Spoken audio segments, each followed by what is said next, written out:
In this video, we'll be discussing section 3.2 from chapter 3 of P4, and we'll be continuing our discussion with parametric equations.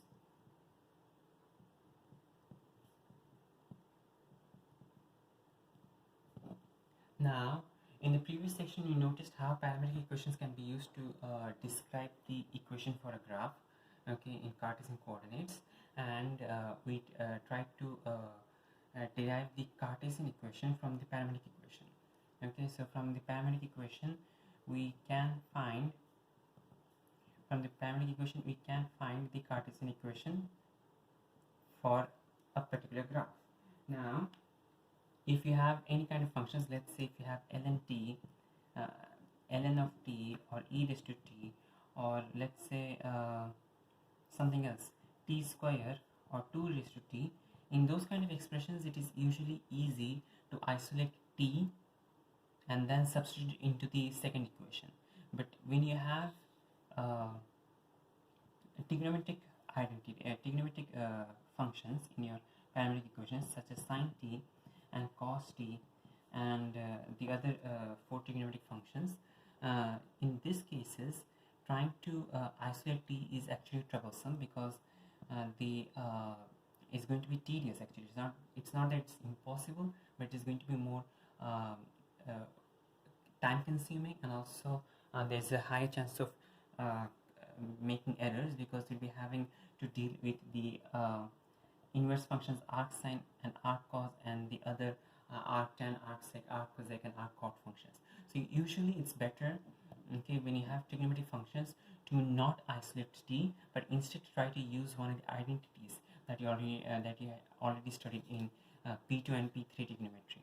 Okay, so whenever in these cases, if you do not have trigonometry, in that case try to isolate t and substitute into the second equation. If you do have trigonometric ratios, in that case try to use one of the 3 identities that you know: sine squared t plus cos squared t equals 1, 1 plus tan squared t is equal to 6 squared t, and 1 plus cot squared t is equal to cosec squared t. Okay, so these are the 3 identities that we'll be using, and we'll not try to isolate t out of our equation. So let's consider example 3 on page 21, okay, in section 3.2. okay, and before we start though, okay, for this chapter, for P4, okay, whenever you have trigonometric ratios, all your t's are going to be in radians. Okay, for trigonometric ratios, all your t's are going to be in radians, and we'll not be using degrees for this chapter of P4. Even though it is still possible to use degrees, but for the time being we will not be using degrees for this. We will be using radians. Okay, and yeah, let's start with example 3. And in this question we have x is equal to sine t plus 2, and y is equal to cos t minus 3, and t is a member of R. Okay, so t is all possible real numbers. That's our domain for t. Okay, so all possible real numbers are present in a domain for t. Now they want us to find the Cartesian equation over here. So notice that we have sine t, cos t. We are not going to isolate t, but instead try to use one of our equations over here. So notice that we have the first equation, and that is the one that we're going to use here, because we have sine t and cos t. We're going to use sine squared t plus cos squared t equals 1. Okay, so sine squared t plus cos squared t equals 1. Okay, so how are you going to use this equation with this these 2 parametric equations? You're going to rearrange this equation to get an expression for sine t in the first one and cos t in the second one. So if you rearrange the first equation, you get sine t is equal to x minus 2, and if you rearrange the second equation, you get cos t is equal to y plus 3. Okay, the first equation gives us sine t equals x minus 2, second equation gives cos t equals y plus 3. If you substitute those into this expression, you get x minus 2 the whole square plus y plus 3 the whole square is equal to 1. Alright, now notice this is the equation, okay, and this equation does not have t anymore, and thus this is no more parametric, but it is the simple Cartesian equation for the graph in question. Okay, so this is the Cartesian equation, this way the parametric equations. Okay, so you have the Cartesian equation with the parametric equation, and um, uh, while this is acceptable, let's say in case your question asks that you need to express it in the form y is equal to fx. Okay, this is an acceptable Cartesian form though. Okay, just to make sure, this is an acceptable Cartesian form, and if your question does not ask you a specific form to represent your answer in that case this is going to be okay. But let's say if your question does ask that you need to express it in the form y equals fx, in that case you do need to rearrange this equation, and to rearrange, you're going to take x minus 2 the whole square to the other side, and then take the square root and then subtract 3 from all sides, and thus this is going to give you y is equal to 1 minus x minus 2 the whole square. So the first step was to take the x minus 2 the whole square to the other side. So now the next step is going to take the square root.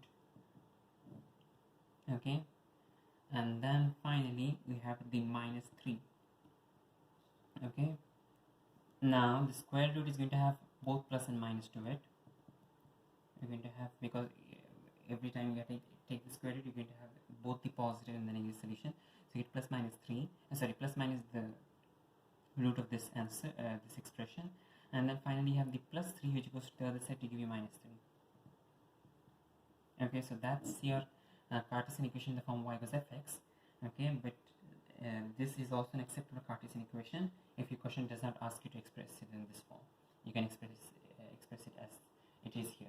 Now notice if they ask you to sketch this curve, okay, notice that this is actually a very it is a familiar form, okay, which we did come across in P2. Okay, in P2 we learned that x minus a the whole square plus y minus b the whole square equals r square. Okay, and this is the form that we learned in P2 coordinate geometry, and we learned that x minus a the whole square plus y minus b the whole square equals r square is actually a circle. Is actually a circle, and it has got center a comma b. Okay, notice that both of these are in the expression. You have minuses, but the center is going to have both positive a comma b, so the signs are different actually. Okay, over here you have minus a, this is plus a, this is minus b, this is plus b. So you have circle with center a comma b, and the radius is r. Okay, so over here if you apply the same thing over here, you get x minus 2 the whole square plus y plus 3 the whole square is equal to 1. The x coordinate of the center is plus 2. Okay, the x coordinate of the center, in this case it is plus 2. The y coordinate is minus 3. Okay, because it is y plus 3. Y plus 3 is the same as y minus of minus 3. Okay, so 2 comma minus 3, and the radius is simply going to be the square root of this number over here. So this is 1. 1 is the same as 1 square, and therefore the radius is 1. And so if you're asked to sketch, if you do, I mean you can plot it obviously, but if you do want to sketch this, in that case you're going to have a circle of radius 1 at center 2 comma minus 3. So we do x, we do y, we have x 0, we need 2. Okay, so let's say that 2 is here, and you have minus 3 on the y-axis. Okay, so let's consider minus 3 over here. Okay, so this is the center. Okay, now notice the radius is 1, so it's going to be, this doesn't look like a perfect circle, but that will do. Okay, so this is the center is 2 comma minus 3, and we have radius 1, and by radius 1 we mean that the minimum for x is going to be 1, the maximum for x is going to be 3. Okay, why? Because both sides you're going to have 1. Okay, the radius is 1, and for the y axis the minimum is going to be minus 4, the maximum is going to be minus 2. Okay, again because the radius is 1 on both sides. Okay, so the radius is 1. Okay, the center is 2 minus 3, and the thing that you get is a circle. Now notice one thing. Okay, we always need to take care of the domain for t. Okay, so t is a member of R over here. In this case you do not actually have any boundaries for t. Okay, t can be any real number. So t can be any real number basically means that this circle, okay, the entire circle is actually okay. Okay, the circle does not get cut off at any point. Okay, the entire circle is part of our answer. Okay, the circle does not get cut off at any point. Okay, we have the entire circle to the answer. All right, let's consider another example. And in this example, we are going to consider example 5 from page 22.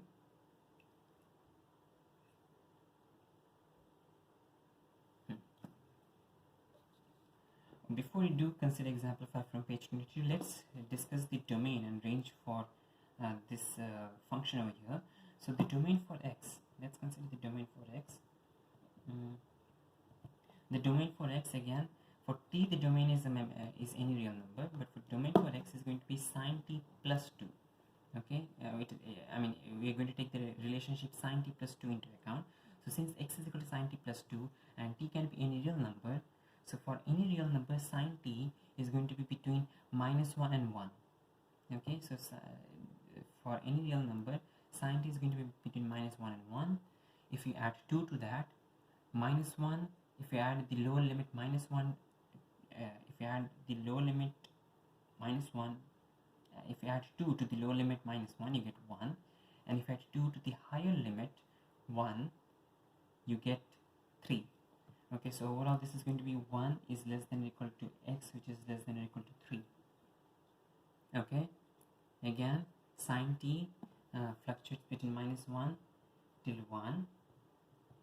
Sine t fluctuates between -1 till 1. If you add 2 to both the boundaries, you get 1 and 3. So 1 is less than or equal to x, which is less than or equal to 3. That's the domain for x.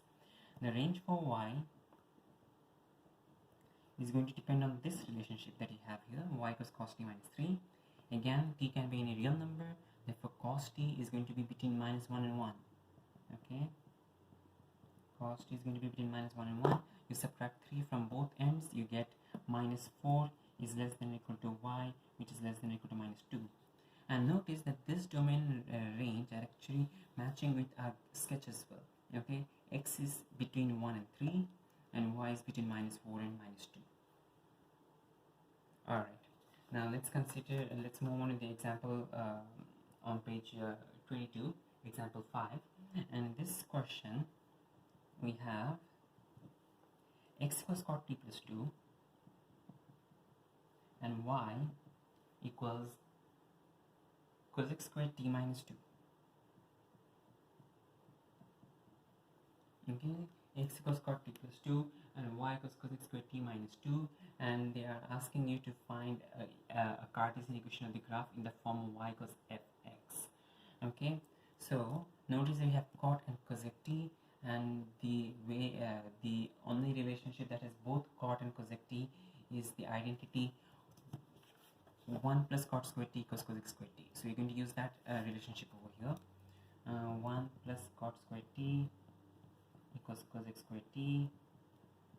Okay, so we need now, so since we have 1 plus cot squared t equals cosec squared t, we need from this from the x expression you can get x is equal to, not x is equal to, sorry, cot t is equal to, before I mention cot t though, let's I forgot to mention the range. Okay, do not forget the domain for t. The domain for t is 0 is less than t, which is less than pi.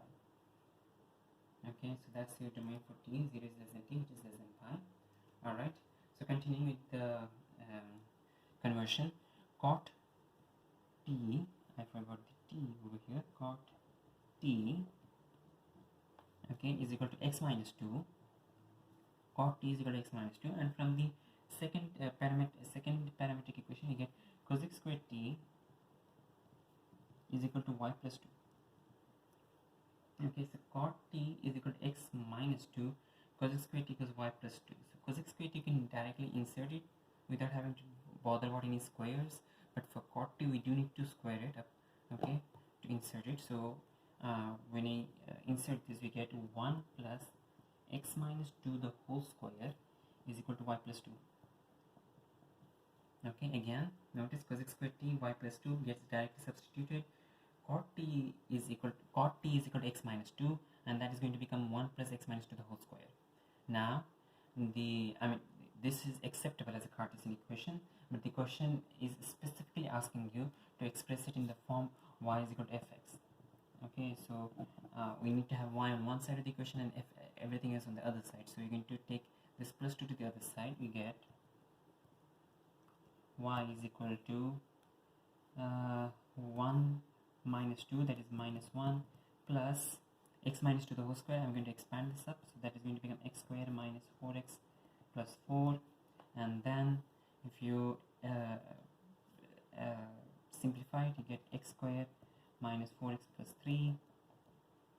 Okay, notice that x square minus 4x plus 3 can be easily factorized as x minus 3, x plus x minus 1. Okay, so overall that equation is y equals x minus 3, x minus 1, and this is, from the equation you can notice that this is a quadratic equation. Okay, from P1 mathematics you do know that this is a quadratic equation, and therefore this is going to be a quadratic graph. Okay, so notice from the Paramedic equation it was not obvious, okay, that this was a quadratic equation or a quadratic graph, but from this, okay, once you notice that this form, you can see that this is a quadratic graph. Okay, so how do you sketch this? Okay, to sketch this, we're going to have the roots. Okay, the roots are going to be positive 3 and positive 1. Okay, and it's going to be, notice that the coefficients are both positive, plus x, therefore this is a positive quadratic. Okay,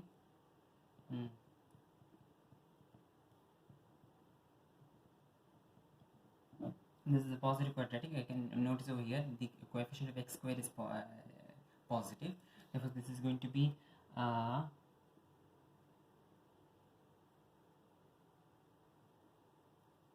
plus u. Okay, a u-shaped graph. Okay, so that's your quadratic. Okay, this is simple P1 mathematics, but now we need to take into consideration the domain. Okay, this is always important. You need to always take into consideration the domain. Do you have the entire graph as the answer? Okay, to know whether you have the entire graph as the answer, we need to substitute 0 and pi into these expressions and see what are the limits. Okay, so let's talk about x. Okay, if t is equal to 0, x is equal to cot of 0 plus 2. Okay, if t is equal to 0, x is equal to cot of 0 plus 2, which is positive infinity. Okay, cot of 0 plus 2, which is positive infinity plus 2, which is more or less like cot of infinity plus 2, which is positive infinity plus 2,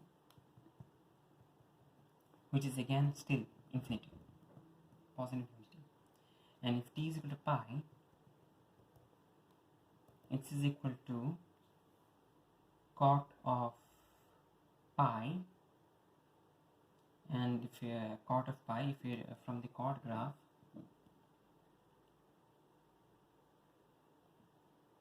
we have an asymptote at 0, we have an asymptote at pi as well.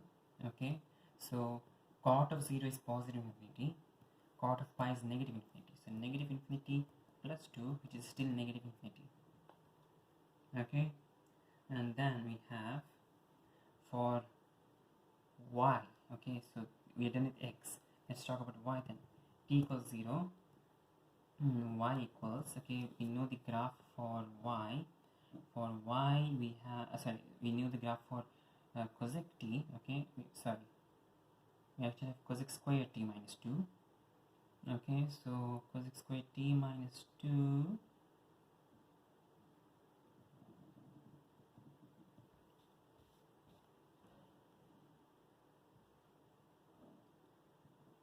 the graph for cosec t looks like this.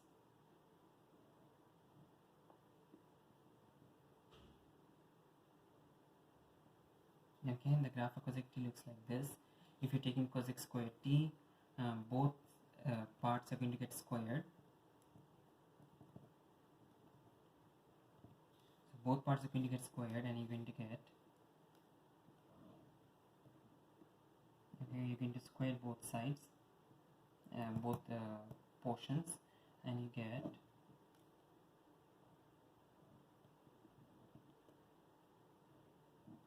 Okay, so this was at 1, this was at -1, this is still at 1 because 1 square is 1, and this is also at 1. Okay, so square of a positive number is positive, square of a negative number is also positive. So basically have the same pattern repeating again and again. Okay, and then finally you need to do a -2 because it is cosec square cosec square t minus 2. Okay, so if you do cosec square t minus 2, the entire graph is going to get down 2 units. Okay, so this is at 1, it is going to come to -1, or in other words, from here come here, where you have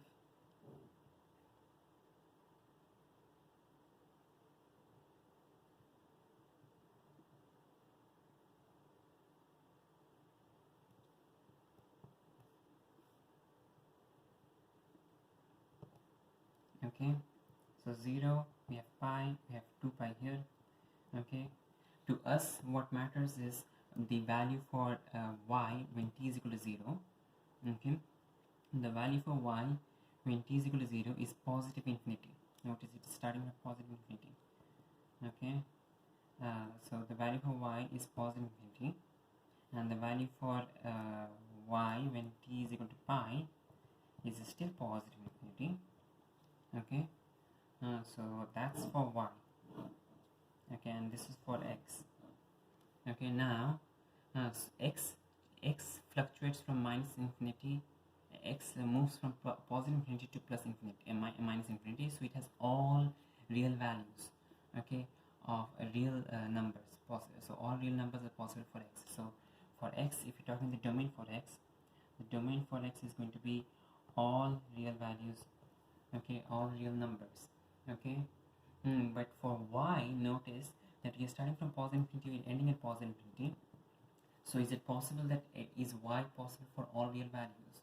No, because the graph has a minimum over here. Okay, so the minimum value is -1 actually. Okay, the minimum value is -1. The graph has a minimum value as at -1. So y is going to be greater than or equal to -1. Y is a real number. Okay, so y is greater than or equal to -1. Y is a real number. That's for y, and for x it is x is a member of x is any real number possible. So if we translate that over here, okay, to our this with the parametric portions. Okay, we did each of the parametric portions separately. Now if we talk about the Cartesian graph over here, notice that x can actually move on for any values. Okay, because that's what we found out. X can be any real numbers, or we are going to have x expand on both sides as much as it wants. Okay, for y it is going to be for y can also be any real number as long as it is greater than -1, which is also true because the negative portion over here, this minimum point, is actually going to be at -1. Okay, and the graph the above portions are going to be all positive, reaching towards infinity. This side will also reach infinity, this side will also reach infinity. So the minimum portion is -1, the maximum is plus infinity. So your Cartesian graph, okay, matches our domain when you consider the parametric equation. So both the parametric and the Cartesian give you the same answer.